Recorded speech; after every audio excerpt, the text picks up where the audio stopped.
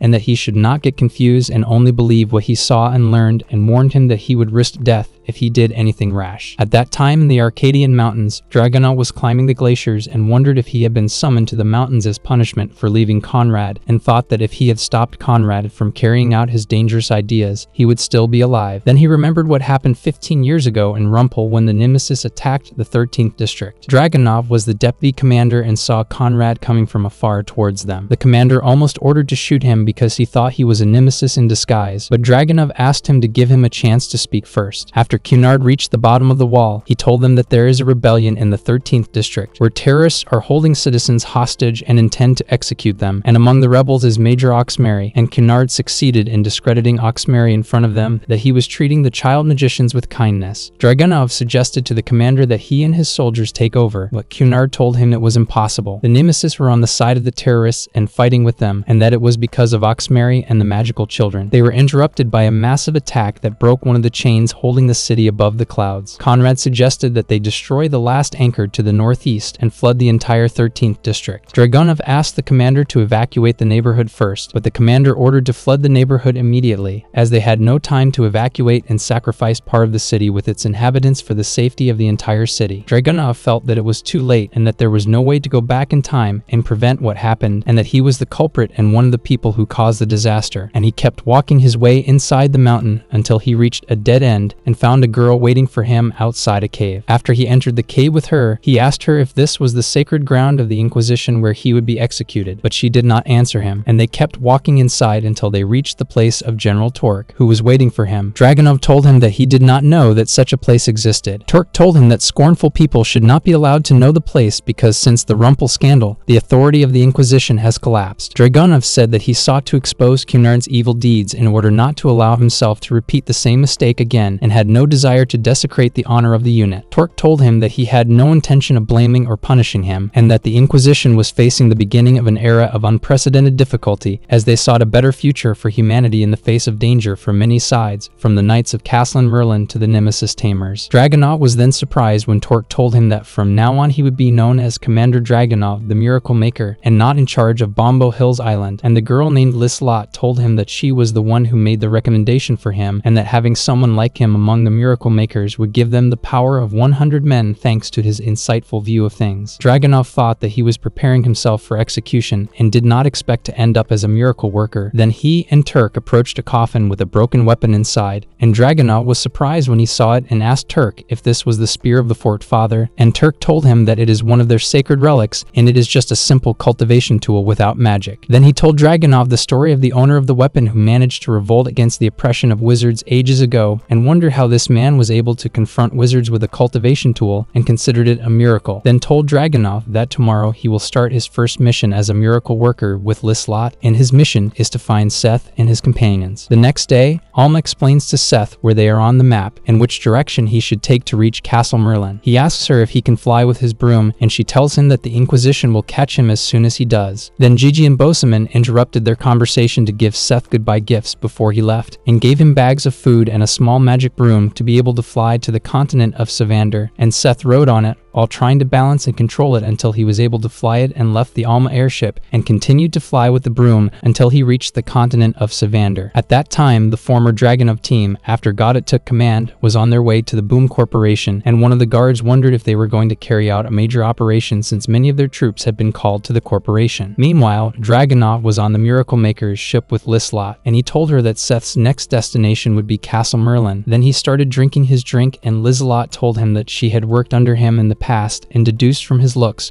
while thinking that he was thinking of doing something to deviate from orders, but he told her that he was no longer a petty leader and all he wanted was to find Seth and succeed in his mission. When Seth reached the continent of Savander, he felt the bitter cold and felt that he would not be able to continue his way in the rain, and was surprised by the appearance of a flying ship behind him, which caused him to lose his balance on the broom, and panicked when he saw himself approaching the ship's engine and would be torn apart. Then one of the ship's crew heard a collision with the engine. They thought it was just a bird and ignored it to prepare for landing. Meanwhile, Meanwhile, Seth was clutching the end of the engine after his broom and food bag were smashed, and he clung to the engine like a cat until he saw a small balloon coming out of the bottom of the ship. At the same time, the Baron's merchants were wondering about the sound of their ship crashing. They thought it might be ghosts, as rumors say, or perhaps a magical night, but they ignored the idea, as they had come to the city for pleasure and profit. After that, Seth managed to jump on the small airship and use it to continue his way inside the continent until they arrived near a forest, and the merchants pitched their tents among the trees, so Seth decided to jump from the top of the airship to a tree branch, but he stumbled and fell directly into the belly of the fat merchant named Buzz, as if it was swallowing him. As soon as the other merchants saw him and noticed his horns, they almost finished him, but he quickly interrupted them and told them that he was not a knight, but that he was just flying his broom and collided with their ship.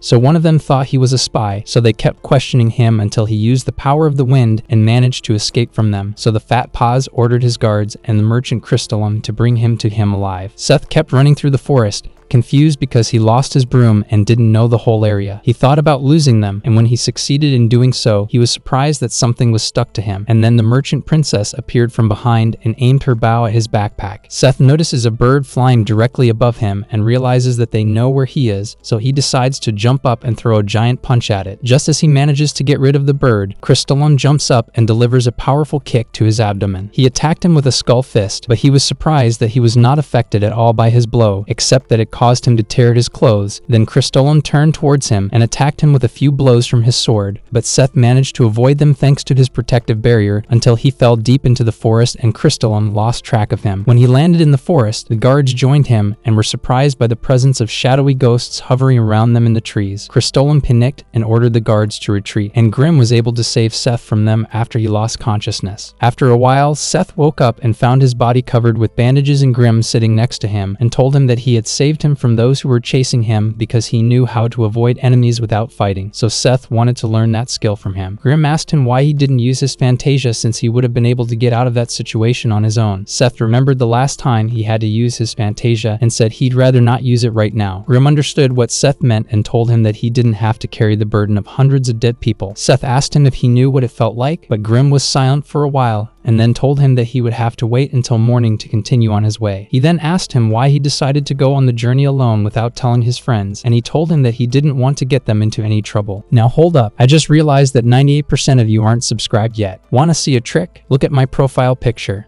Please subscribe.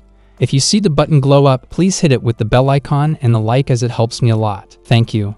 In the meantime, Crystallum returned after failing to catch Seth and told Fat Buzz that he had been attacked by unexpected enemies in the form of ghosts. They thought about returning home, but Baron Toussaint told them that they had to make up for their losses after what happened because of the Rumble City War. He went on to say that the world was about to see a huge change in Castle Merlin because of the Mage Knights, and they had to witness it at all costs, and that this change had to do with the city's most valuable resources. The next day, Seth continued on his way with Grim until he reached the beginning of the road that would take him to Castle Merlin and warned him that there was powerful magic surrounding the castle and that if he accidentally entered the magic field, it would affect his directions and he would be lost for months and disappeared immediately. After that, Seth continued his way alone towards the castle until he reached the entrance to the city and saw a group of humans and children living inside it, and he continued to wander inside the city and contemplate everything around him until he found a procession around which many people gathered. And when he asked one of them about the knights walking in the procession, they told him that they were the knights Mordred and Sagramora, known as the Nightmare of Nemesis. Then Seth was surprised when he noticed Millie and Duke standing in the crowd. As soon as Nellie looked in front of her and found Seth, she frowned and walked away from him, and Duke turned to him, signaling to him that there was nothing he could do before he followed her. After that, Seth went to the castle's registration office and told the supervisor that he had come to look for Radians, but she swore to him that she did not have any information about this and that there was a legend that the great leader Merlin had led the Mage Knights to search for Radians in the past. Then she asked him if he wanted to sign up for knight training. He told her that he came to the city to search for the Radians. She told him that there were historical records in the castle library that might be useful to him, but when he asked her to read the records, she refused and told him that there were very important documents stored there and only employees were allowed to enter. Seth thought that the only solution that would allow him to enter the library was to work at the castle. When he asked the supervisor about this, she told him that one of their vacancies does not allow him to enter the library, and the only solution is to be one of the applicants to join the Magical Knights, so Seth had to agree agree to join the Knights. When he started to fill out the application form, the supervisor stopped him from completing it and told him that he was already failing because he had horns that could scare people and the knight had to be human. Seth tried to cheat about his horns, but the castle guards caught him and threw him out of the office. Meanwhile, Melly and Doc were walking around the city in silence, and Doc remembered when Melly told him when they were still in Artemis that she had done something in the past that couldn't be undone